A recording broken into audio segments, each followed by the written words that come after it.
Are you 11? My name is Mr. Taylor. I'm just getting set up here quickly, so bear with me. Now, I'm really pleased to have you listening into this video because it means that hopefully I'll be seeing you in the History A-level classroom very soon. So you may well have watched a video Miss Davis and I put together some time ago introducing the course, but I'm going to run through a few of the points of that in the next few minutes, and then we'll get into a little activity I'd like you to have a look at today. So here we go. These are slides you might have seen before. Just a quick run through of the A-level course. The Russia course is with Miss Davis, and the British course is with me. Now, the Russia course is 40% of the A-level. The British course is 40%, and there's an extra course there. It says Independent Study, the Abolition of the Transatlantic Slave Trade. Now, the Russia course, I don't teach it, but I absolutely adore it. It says there it's absolutely gripping. I mean, the terrible conditions for the poor Russian peasants throughout the 100 years, it has to be heard to be believed. They had a terrible time of it under the Tsars, and then it didn't get any better at all under the communists. So a fascinating study, and I'm sure you'll enjoy it.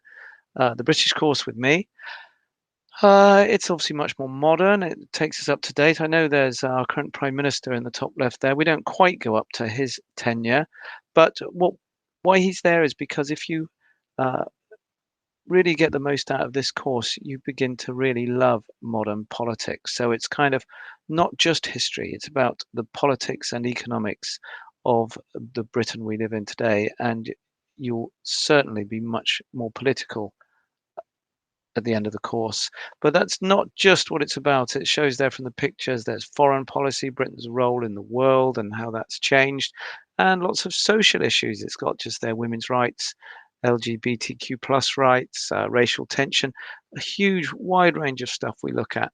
And I think it's a really wonderful course, and it helps you understand what the England and Britain of today.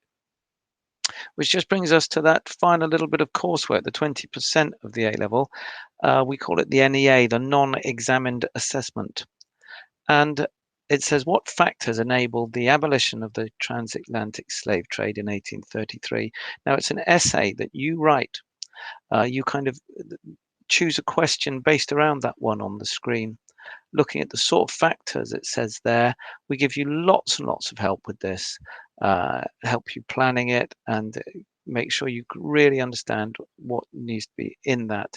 And that gives you a chance sort of in the summer of year 12 to really get your teeth into something different.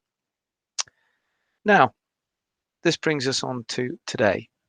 It might be useful if you had a pen and a piece of paper, because there's a few questions I want you to think about.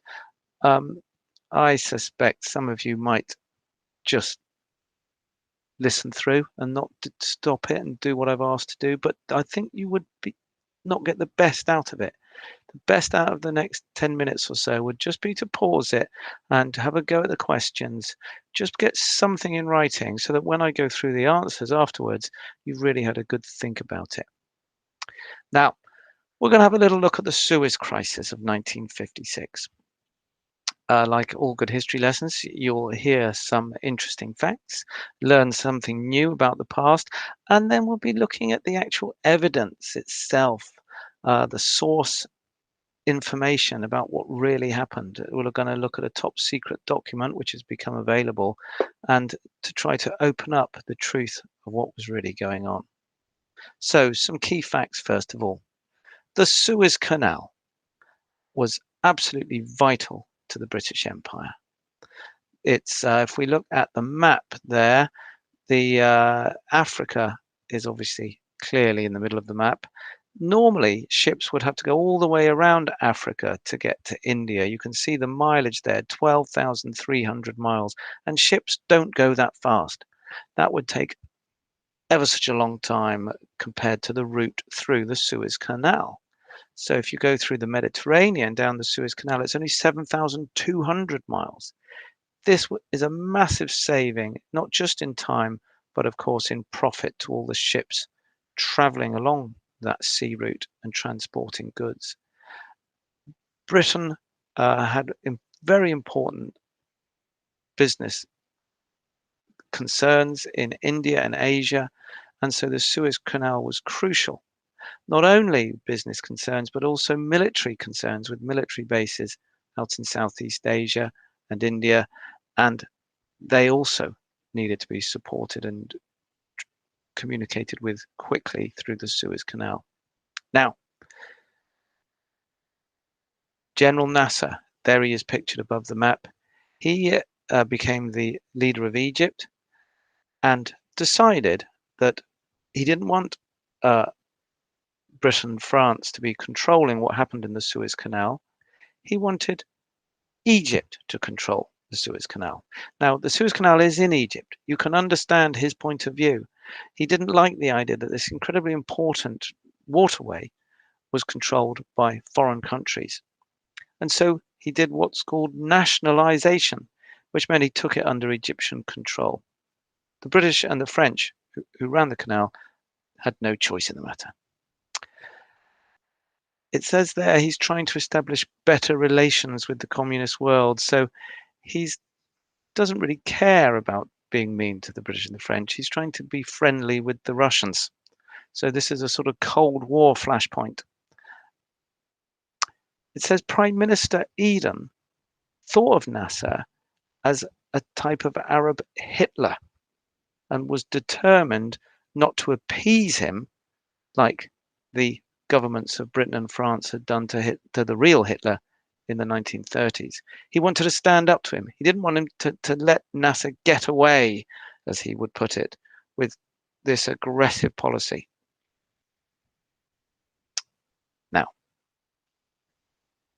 obviously the French were just as annoyed as the British, and Eden, there he is pictured at the top, could count on their support. Also, Israel was very close to Egypt, but complete enemies. They hated the thought of Nasser, who seemed to be threatening to invade Israel.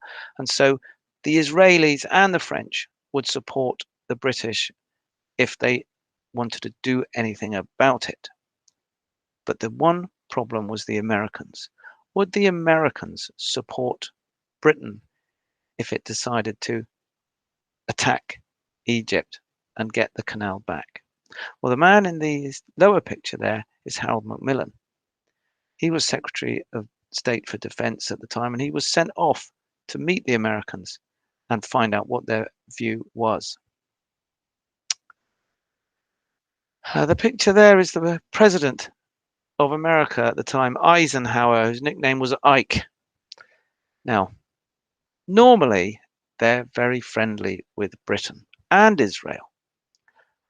And so you would have thought that the Americans would support anything Britain wanted to do. But the situation was very complicated, particularly at home for the Americans. It was closing in on an election time, and Eisenhower didn't really want to do anything which might annoy the American people. And the American people weren't always that bothered about Britain invading other countries. Also, the fact that Britain had this empire meant that it wasn't always that popular with the Americans. So the American leaders like Eisenhower liked Britain, but not all the Americans did. So when you're trying to get elected, you have to take their views into account. Nevertheless, the meeting was top secret. Macmillan went to meet Eisenhower and his Secretary of State called Dulles. Now, Macmillan came back from the meeting and simply told Eden that the US had accepted that Britain might have to use force. It seems that the Americans have given Britain the go-ahead. This is what they do. So there's some time spent negotiating, trying to persuade Egypt to withdraw from the canal zone and give it back to Britain and France, but it refuses. So Eden and the French and the Israelis get together once again in secret and plot an invasion. So an actual war. Now, Egypt hasn't attacked Britain or France or Israel. It's not committed any act of war.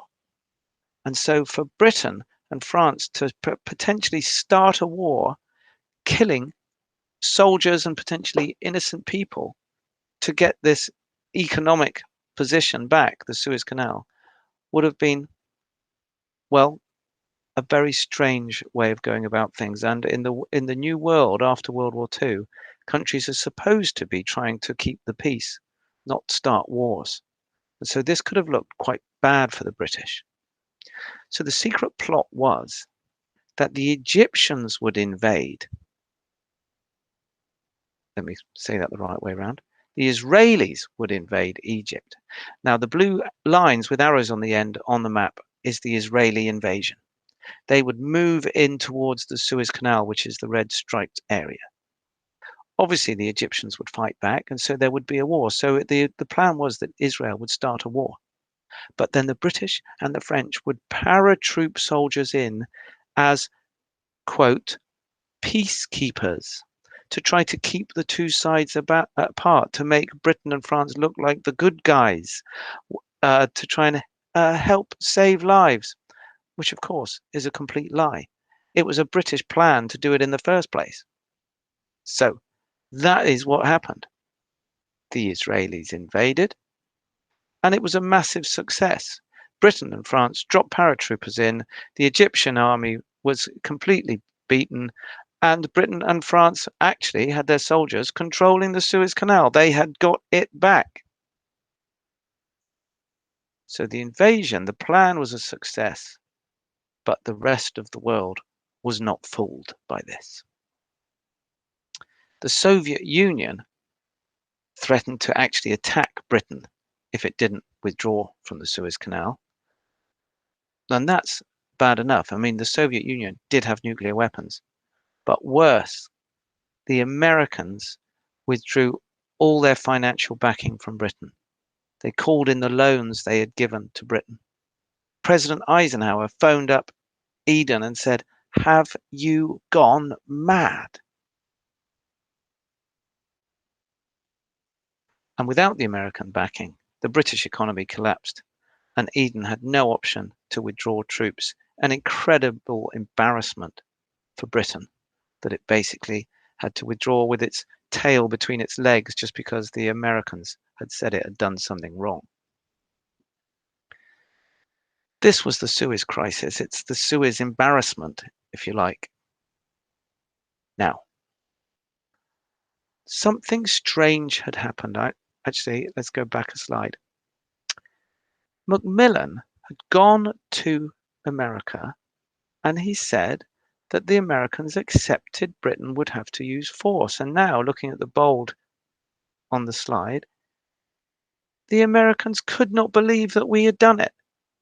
Eisenhower says, "Have you gone mad?" So something is weird. On the one hand, they said they would accept our action, and then when we do it, the Americans seem furious. So there's two different things going on, and they don't make sense. Now, this is an extract from the very secret report that was made by Macmillan when he went to see the Americans. He came back saying the Americans have accepted Britain might have to use force. This is exactly what he says. Now, I'm going to go through this in a second, but first I want you to think about the questions we need to ask of this. I'm going to flick back between the questions and the source a couple of times, so just pause it at the moment you need to. The questions are, you need to consider who's writing and what situation is he in and what's being said. Think about what is Macmillan trying to achieve with this visit to America, and write an answer to it. Question 2, How important is it to Macmillan that he comes back with the right answer, with a successful visit? Question 3. Is Macmillan saying in this report, uncategorically, without doubt, that the US accept Britain's use of force? And 4. Which words or phrases from the source back up your answer to question 3? Now, those are the 4 questions I want you to make a note on before I go through the answers. So I'm going to go and look at the source now with you, but when I look at that, I'll flick back to these questions again so that you can pause it and try and write answers after I've been through it. So, rid of those. Here's the source. Macmillan comes back from America saying this: the feeling I had was that Ike, that's the president, is really determined, somehow or other, to bring Nasser down. I explained to him our difficulties in playing the hand long, and he seemed to understand. I also made it clear that we must win, or the whole structure of our economy would collapse. He accepted this. Secretary Dulles then spoke about different methods of getting rid of Nasser. Dulles said that he quite realized we might have to act by force. He thought our threat of force was vital, whether we used it or not, to keep Nasser worried. So I'm going to put the questions up again. Pause them while you think about them, and then I'll put the source up again. And you maybe that you can flick back between the two to come up with some answers. So take your time, 5 minutes, 10 minutes, try and really think what a sensible answer would be to these questions. So here we go.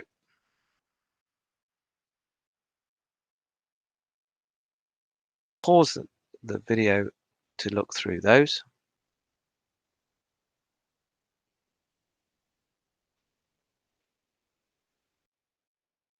And there's the source again. Pause it there to read it carefully.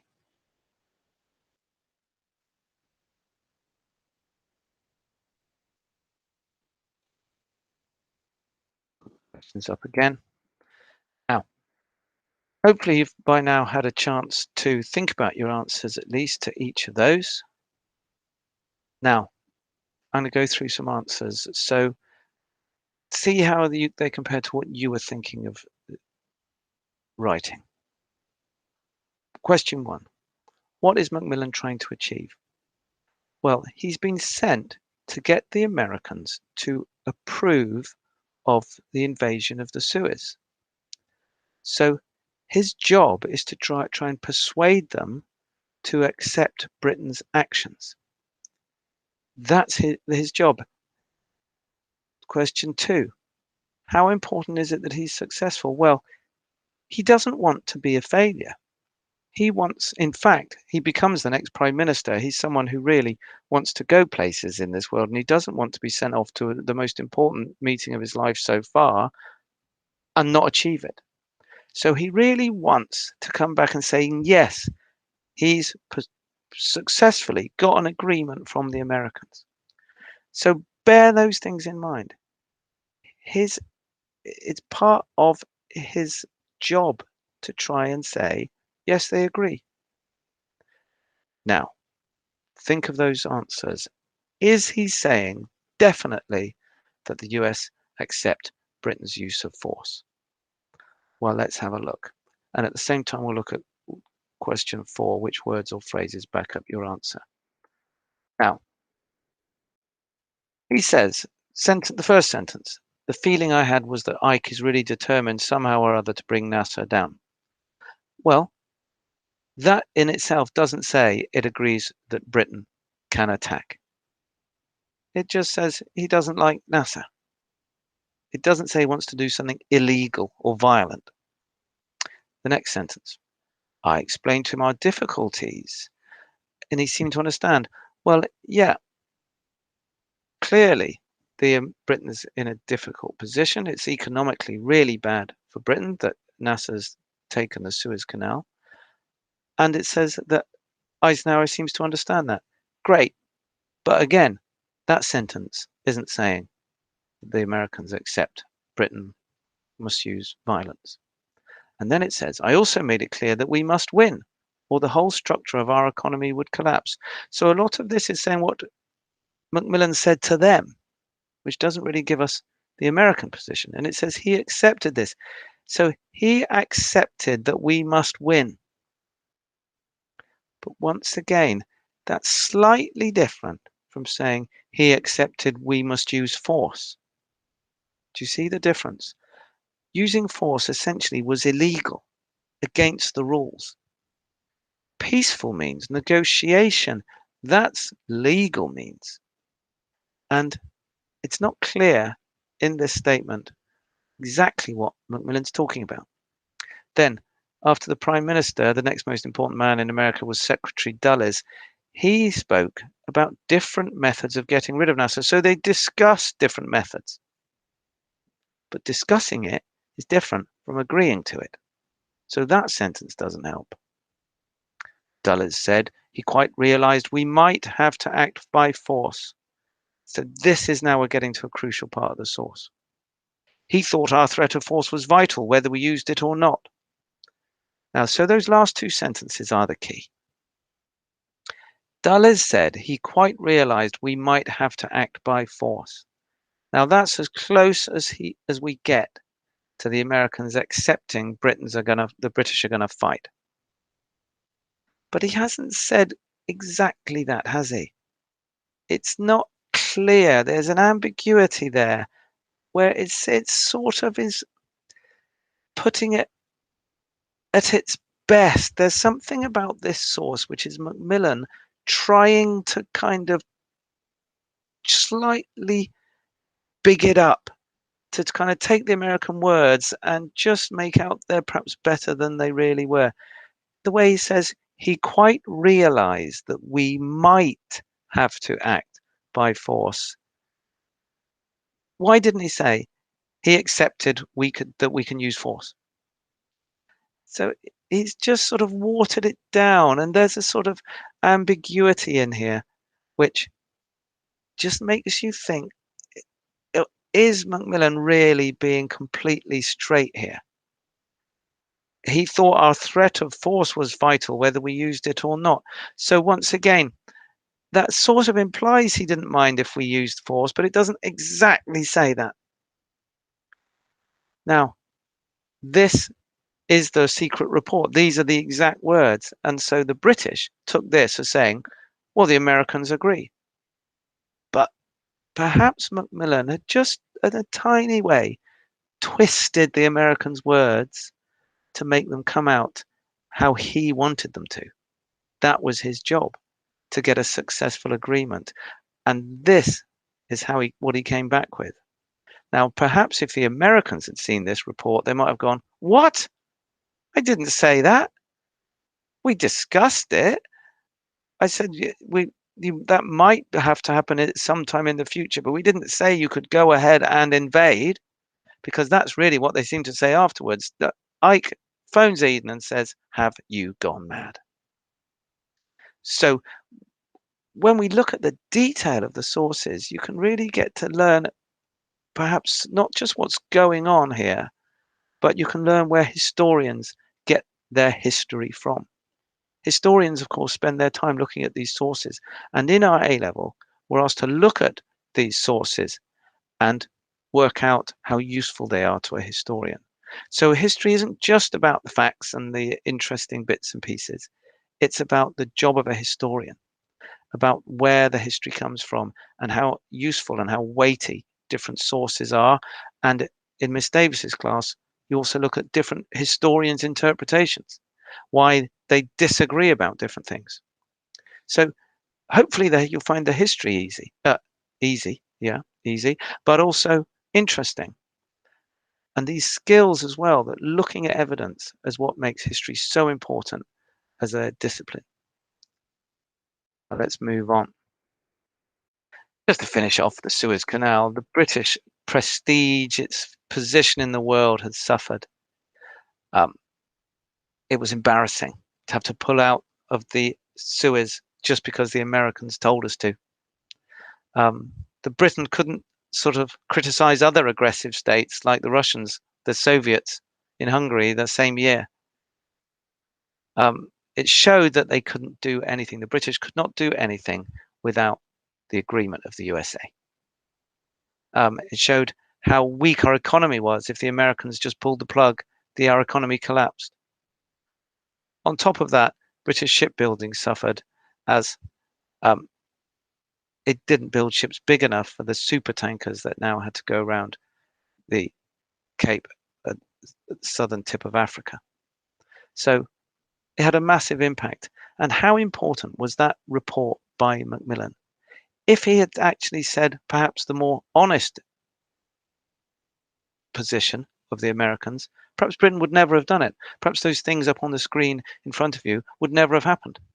All because Macmillan just wanted a successful meeting.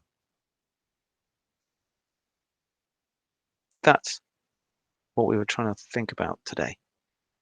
Now, any questions?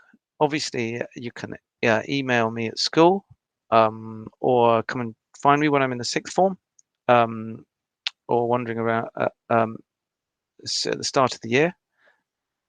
In the meantime, I'm just going to wish you a very happy holiday. I'll leave you with this picture. Have a great summer, but be careful out there, you guys. Okay, that is all from me. So I shall say stop recording. Cheerio.